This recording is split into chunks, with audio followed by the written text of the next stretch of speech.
Pancasila, B itu Bhinneka Tunggal Ika, M-nya itu NKRI, U-nya adalah Undang-Undang Dasar 45. Kalau kita berbicara tentang hierarki sebagai sebuah undang-undang, ya Pancasila Undang-Undang Dasar 45. Tapi wong NU biar gampang menghafalkan itu ya pakai PBN, Pengurus Besar Nahdlatul Ulama, sama dengan 4 pilar kebangsaan di mana di dalamnya adalah Pancasila, Bhinneka Tunggal Ika, lalu NKRI, lalu Undang-Undang Dasar 45.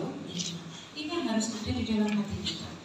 Ada sebuah survei yang ini saya kira valid.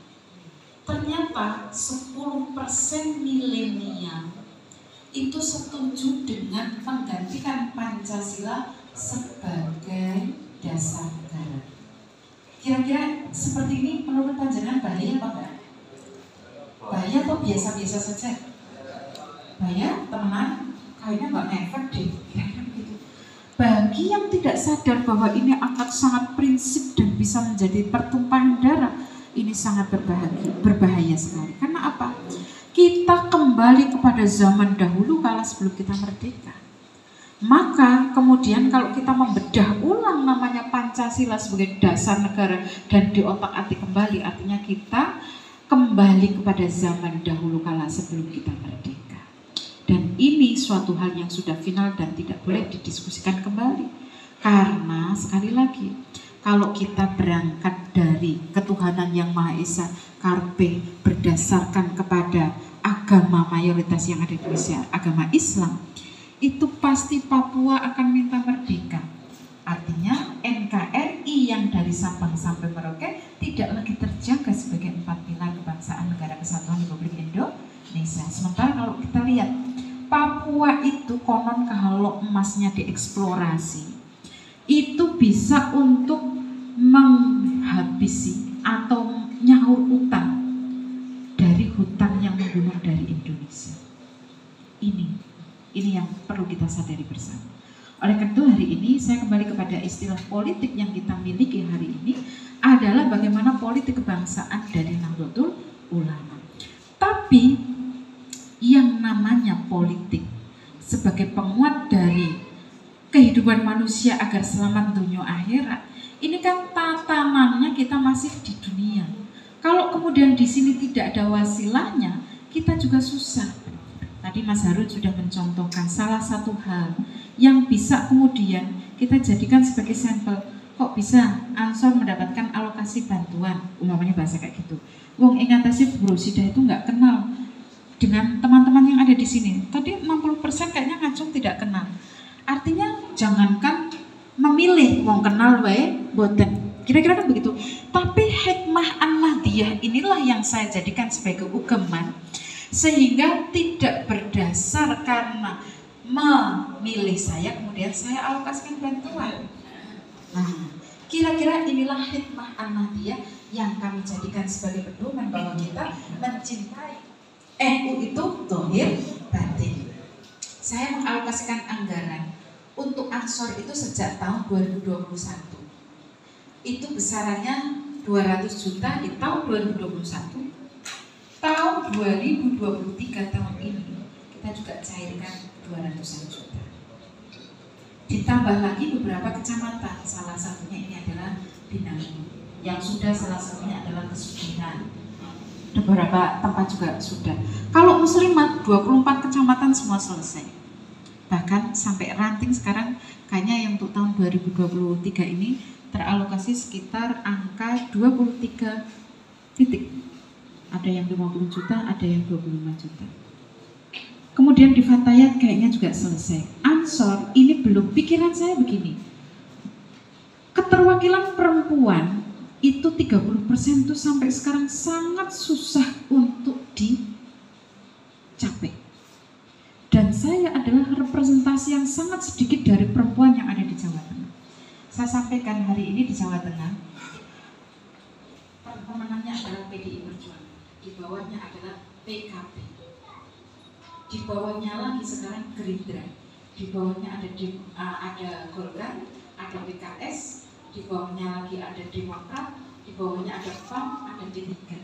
Bahkan P3 yang dulu itu punya wakil ketua hari ini suaranya tinggal 9 dan tidak punya pimpinan. Itu adalah merupakan konfigurasi yang saat ini ada. PKB runner up yang kedua, artinya sebenarnya di Jawa Tengah ijo royo-royonya itu bisa direpresentasikan dengan PKB dan P3. Kira-kira mungkin ke sana. Ini arah politik yang ada karena kita berbicara tentang hal politik sementara kita pahami yang ada di lokal wisdom kita. Nah, kemudian ternyata antara merah dengan kita itu jauh. PDI itu 40 kursi, kita itu hanya 20 kursi. Artinya kalau ini merupakan konfigurasi yang kemudian kalau Harun tadi menyampaikan, yang namanya representasi itu nanti akan berkorelasi dengan fasilitasi. Kalau representasinya sedikit, berarti fasilitasnya sedikit. Pikiran saya itu kalau perempuan, harusnya saya mau pilih yang perempuan. Yang laki-laki mau pilih yang laki-laki. Karena kalau saya mau pilih yang laki-laki, yang perempuan orang mesti mau pilih. Apalagi saya ini termasuk struktur dari muslimat. Ketua Muslimat MUI Jawa Tengah itu Profesor Dr. Ismawati, guru besar dari IAIN Wali Songo Semarang. Sekretarisnya itu Profesor Dr. Umar Farida, guru besar di IAIN Kudus. Ini orang-orang hebat yang kemudian menafkahkan umurnya atau menginfakkan segenap yang beliau miliki dari sisa-sisa tugas yang ada untuk mengabdi di muslim. Ini orang-orang hebat. Dan saya orang ketiga. Saya tidak banyak titelnya, tapi tugas saya itu. Karena dalam konteks kita dalam pemberdayaan biasanya yang adalah SDM kita berlimpah, mimpi kita tinggi, tapi ketika mau realisasikan kita kadang ketemu dengan masalah yang sangat klasik, yaitu masalah logistik. Masalah bagaimana anggaran ini bisa tercukupi. Cawe-cawe silakan dikembangkan sesuai dengan rencana anggaran yang ada. Yang paling penting ketemu di reses ya, ketemu di sini saja dari wajah panjenengan yang ujung tombak dan ujung tombok para pejuang yang ada di sini. Saya tahu yang kau mau, kira-kira begitu. Tidak usah diminta, kalau ada tak bawakan. Saya tak takoni Harun ini meminta anggaran pada saya apa enggak? Saya kepingin jawab. Ya pasti. Dia tidak minta, tapi saya alokasi. Kenapa? Saya melihat kinerjanya Nusamu itu luar biasa. Tepuk tangan.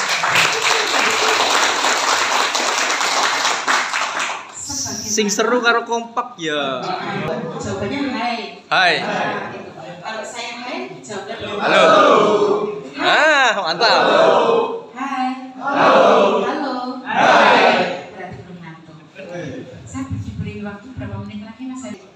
Rotip itu mulai katanya udah balik, kemudian memperkuat kita semua dalam berjuang. Allahumma amin. Saya ingat kalau bersama kalau bersama Ansor salah satunya itu biasanya hasun tukum bil hayyil qayyumil ladzi la yamutu wa dafa'tu ankumus su'a bi alfi la haula wala quwwata illa billahil aliyyil azim. Ini adalah jimat yang kita miliki dalam perjuangan sehingga kita itu tidak punya lelah. Saya sering ditanya, Presiden dopingnya apa?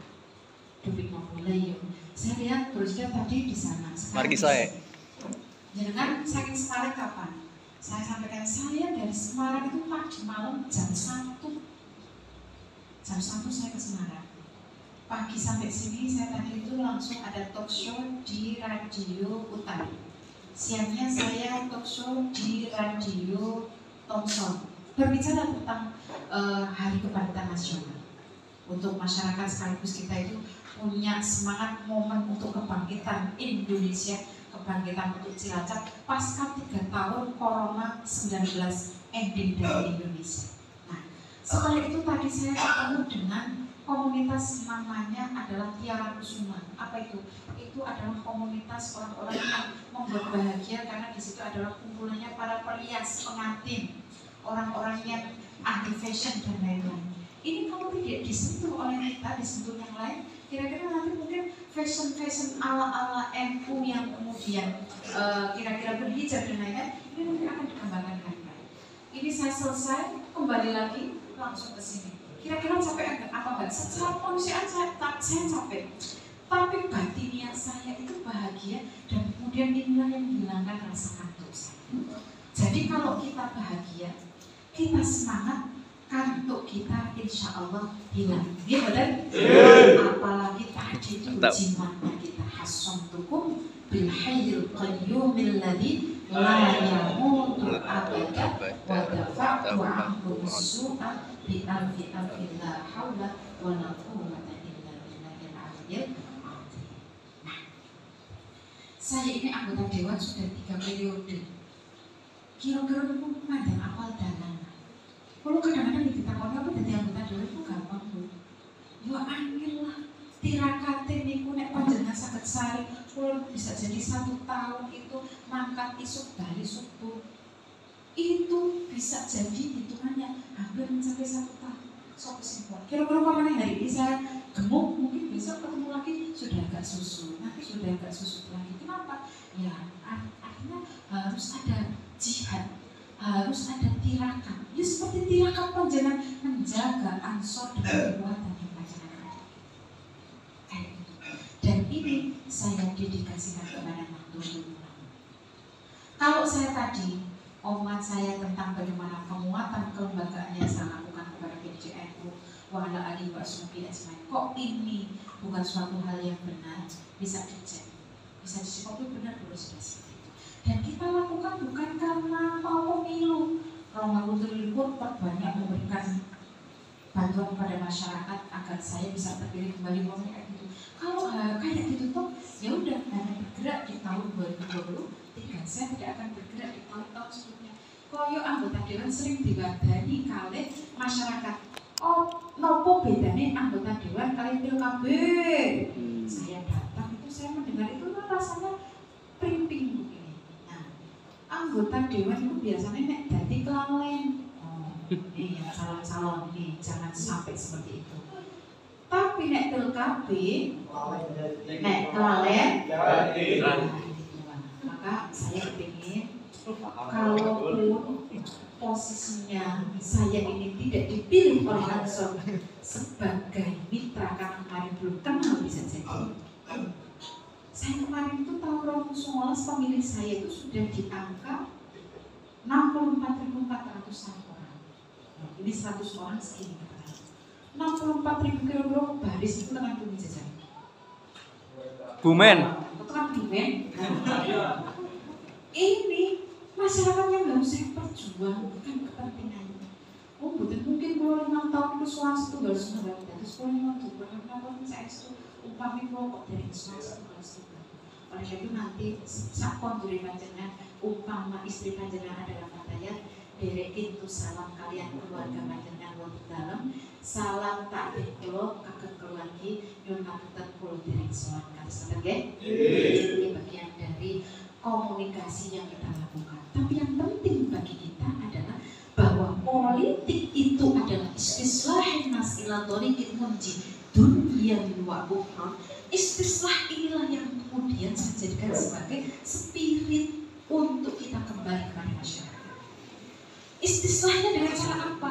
Ini berjuang, panjenengan berjuang, saya carikan fasilitas dalam perjuangan. Kira-kira itu sambung. Paham ya? Iya. Oleh karena itu saya masih punya anggaran tahun 2024. Nanti ya memang antara yang minta dengan yang terrealisasi itu adalah skala prioritas. Tapi manakala di sini ada skala prioritas, bagi saya kadang-kadang saya tidak usah akan matur, tahu-tahu sudah jadi skala prioritas, biasanya sekalian langsung tidak lanjut. Termasuk kalau saya boleh matur, saya ingin sejahtera seperti baldatun thayyibatun warubun ghafur. Dan sebagai kanal orang-orang yang kemarin itu kena COVID-19, mungkin ekonominya porak-poranda. Bisa jadi keluarganya yang kemarin masih lengkap, begitu ada COVID-19 sudah ada yang mundur kepada Allah SWT. Ini membutuhkan sandaran, dan sandaran ini yang ditawarkan oleh Asmaul Husna adalah doa bersama. Ketika yang berkumpul ada 20 ribuan orang, saya yakin, hakul yakin, di situ pasti ada orang solih yang doanya itu dikabulkan oleh Allah Subhanahu wa Ta'ala, dan ini berkah. Dan alhamdulillah saya sampaikan dan saya laporkan kepada Bapak Asma. Alhamdulillah Asmaul Husna tahun 2023 kita supportingkan anggaran lewat saya sebesar 300 juta untuk 10 sampai 11 kali pertemuan yang akan digelar sampai Desember 2023. Artinya apa? Ini bentuk istislah mas ila thoriqil mujid dunya wa ukhra. Donga niku kepentingannya dunia napa akhirat? Dunia wa ukhra. Tapi bahwa untuk mencapai dunia wa ukhra itu perlu wasilah. Jangan haji niku butuh harta napa mboten? Pasti butuh. Nah inilah yang kemudian saya itu ketika menjadi bagian dari Nahdlatul Ulama yang bisa mencarikan ini semua, saya lihat sebagai bentuk istislah masalah thoriqil mujid dunia wa ukhra ini. Kemarin sudah direalisasikan salah satunya di Karangjengko.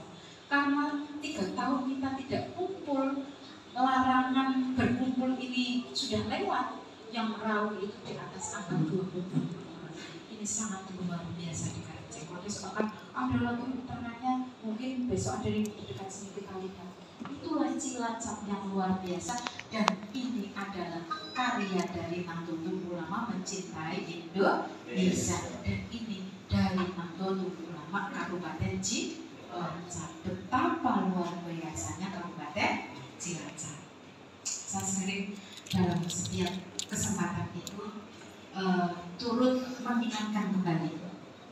Jadi zaman akhir monggo ngekeh zikir. Cocok betul? La ilaha illallah Muhammadur Rasulullah.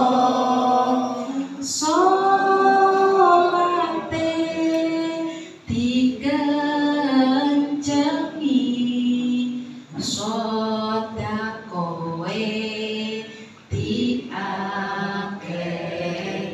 muga sing durung dan haji rezekine ditambahi. Cocok? Cukupan. Oh gitu. Satu doa. Karena apa? Allahumma cukupono luberono. Allahumma amin. Keluarga sehat kabeh. Allahumma amin. Beras akeh, duit akeh. Allahumma amin. Kanggo sangu tindak ngaji nggih. Barokahe Kanjeng Nabi, muga sing rawuh teng mriki hajate diijabahi. Allahumma sholli wa sallim ala sayyidina Muhammadin adada ma fi ilmillah isolatan daimatan bidawami mulkillahi sholatan daimatan bidawami mulkillahi. Adem nggih. Moga-moga kita semua termasuk orang yang akan mendapatkan syafaat baginda Nabi Muhammad sallallahu alaihi wasallam. Allahumma amin ya rabbal alamin. Bapak Ibu hadirin yang saya hormati, barangkali ini di sini bisa menjadi forum silaturahmi. Saya kepengen kenalan kalian panjenengan sing ngacung wau 60% dereng tepang kula. Kula asline Pelanjan Kesugihan Cilacap. Mungkin panjenengan pernah mendengar nama Rosidah, jane Rosidah niku sing endi sih? Mungkin kayak gitu nggih. Atau mungkin leres nggih. Atau kadang-kadang cuma sing jenenge Mbak Rosidah melasi teman ukur kon nungguni jembatan, Pak. Bringis nungguni jembatan kan teng foto-foto kan biyen kados ngaten nunggoni jembatan, nunggoni pertigaan, kali ngeten kudanan kepanasan ngoten niku masih ngoten niku. Teng baliho maksudnya ngoten. Lah nggih mulane nek disapa Bro Sidah mendel mawon niku pun kepanasan kudanan pun mboten kuat. Rame kalian panjenengan, asli saya Pelanjan Kesugihan Cilacap. Saya SD-nya di Pelanjan, SMP saya di MTS Muallimin Sirau Pemerajan Banyumas.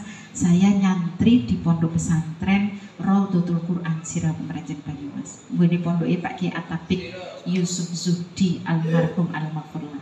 SMA di Madrasah Aliyah Al-Quran nih sami kalian Pak Kiai Gus derek tabarukan ini. Ini pinter banget ngaji kitab ini kula nek kalih beliau ini takliman wa takriman.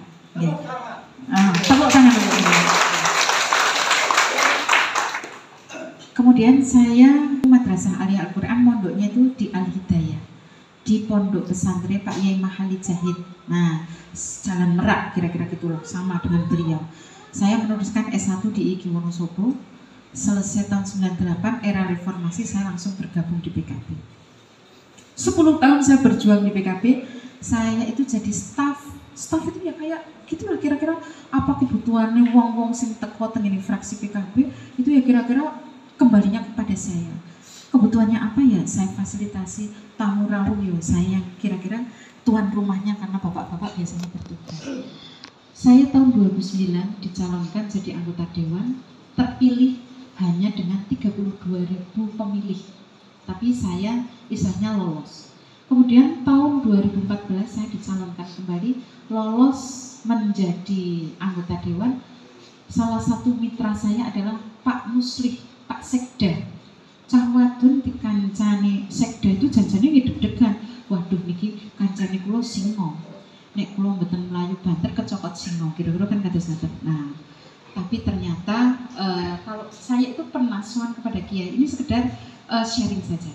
Ada pengalaman ketika saya sowan minta didoakan, kula niki simbah nyun pangestu dulu tahun itu saya dicalonkan oleh PKB menjadi calon anggota dewan. Zaman semua tengene Mbah Amin. Doanya itu ngeten. Allahumma ya Allah, jika Bro Sidah baik menjadi anggota dewan, berilah pertolongan, berilah kemudahan, berilah kekuatan. Tapi jika Bro Sidah jadi anggota dewan tidak baik, ya Allah dengan Rahman Rahimu, maka jangan jadikan Bro Sidah anggota dewan. Kalau semua ternyata niku langsung dengar, masya Allah lah, kalau dongane kok mboten dados niku pripun? Kira-kira kan ngoten. Lah, Mbah Yai niku langsung waskita. Bro Sidah wau kula niku ndonga kados ngaten mesti jenengan kaget. Lha nggih Mbah, kula kepengin ngate dados niku jenengan dongane ngoten. Nah, ternyata simbah niki berharap siapapun pejuang di Nahdlatul Ulama, Allah itu lebih tahu yang paling tepat untuk posisi kita itu ada di mana. Jadi hari ini kewajiban kita adalah ikhtiar. Maka waktu itu ngimpun Mbah kula nderek dawuh jenengan mawon, sing penting kula nyuwun pangestu iya. Tapi insya Allah Allah yang akan noto panjenengan posisinya ada di mana. Saya 2024 leading kembali bahkan sama Pak Musri, angka terpautnya sampai di angka 20 ribuan. Kira-kira kok bisa begitu? Karena Pak Musri itu kuat di Cilacap, di Banyumas tidak bisa. Kira-kira salah satu kekuatan saya itu itulah harus menguasai wilayah. Maka siapapun yang akan menjadi pemenang, ini komandan-komandan yang ada ya, kuasai medan perang. Nah, 2019 saya calon lagi, bahkan saya nomornya 2. Nomor 2 saya dulu itu berjuang nomornya 1 terus, suara terbanyak lagi. Saya itu tidak pernah mendapatkan fasilitas dengan cara nomor urut 1 yang kemudian langsung jadi. Saya tidak pernah. Saya pasti jadi di kategori suara terbanyak. Bahkan kemarin 2019 saya jadi itu dulu PKB dari awal sampai akhir di sini hanya 1 kursi. Saya nomor 2 seolah-olah saya nggawa kursi. Dewi, ayo berjuang untuk mengambil kursi, mencari kursi lagi sendiri. Alhamdulillah kita pecah telur bisa 2 kursi. Ini menjadi suatu hal yang kemudian bisa menginspirasi kita. Tidak ada yang tidak mungkin untuk kita semua. Maka dari sini kemudian yang saya lakukan adalah bagaimana tadi konsep pendidikan politik untuk istislahin nas ila thariqil munjid dunya. aspirasi masyarakat itu mencapai angka yang saya advokasi di angka 7 miliar umpamanya kayak gini. Nek panjenengan tak tanyakan ini banyak apa enggak? Banyak. Tapi untuk kepentingan masyarakat Cilacap dan Banyumas itu sedikit. Seperti saya membawa garam ke tempatnya Pak Harun, pitung kontainer. Kira-kira kapan mau betul?